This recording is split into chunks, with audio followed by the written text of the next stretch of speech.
بحكبهم يا أحلى متابعين، أنتم سري وسبب سعادتي الدائمة.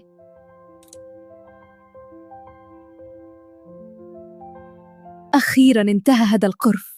اقفلوا هذه الكاميرا اللعينة، أنا زهقت وتعبت من الناس. أنت يا غبي، شوف أنت عملت إيه بالسجادة.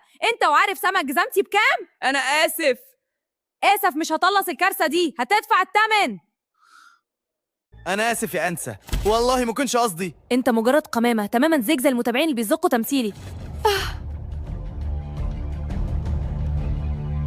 الكل هنا هيشوفها وهيعرف حقيقتها.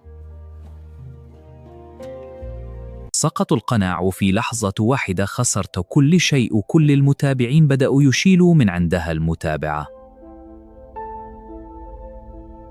أرجوكوا، أنا كنت في حالة وحشة جداً. أنا مش كده خالص يا جمهوري. نندم حقيقي، لكن هل فات الأوان؟